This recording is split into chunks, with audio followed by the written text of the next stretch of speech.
the SLPP. And my promise to the electorate was that if they followed my government, I would lead them to independence within the lifetime of this House.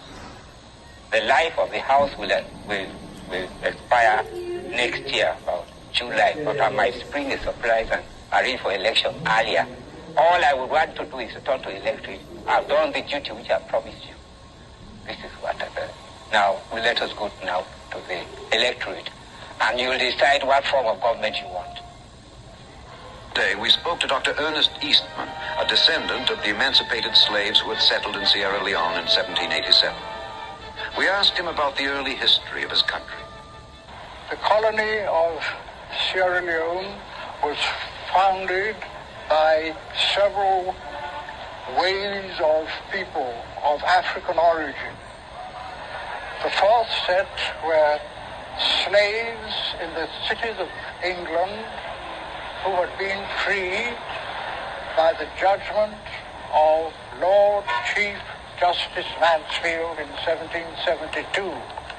On being set free, their masters abandoned them, and they roamed about as itinerant vagrants, causing trouble to the poor law authorities of England.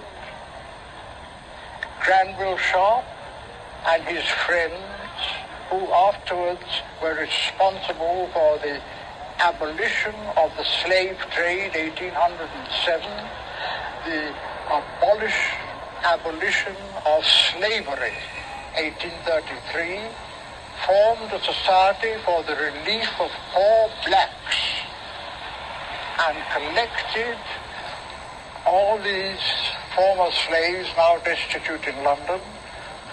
Some had been servants from the West Indies, not farm servants, but the house servants there were, and some were ex-soldiers from British regiments. They collected them to the number of about 411, and with the help of the British Navy, transported them to the Sierra Leone River. There was no Freetown in those days, and the land was bought from the Timony King and given over to the English government for the use of these poor blacks who had just come from Britain. About 8 years later, there was a war in Jamaica called the Maroon War, and at the end of that war, the Maroons were captured and transported to Nova Scotia. And again, these Maroons from the West Indies were brought to Sierra Leone. And Sierra Leone then had two communities. The settlers, mostly from America, southern states, and the Maroons from the West Indies. In 1807, slave trade was abolished, and the British fleet had the task of intercepting ships taking slaves from Africa to the West Indies and America.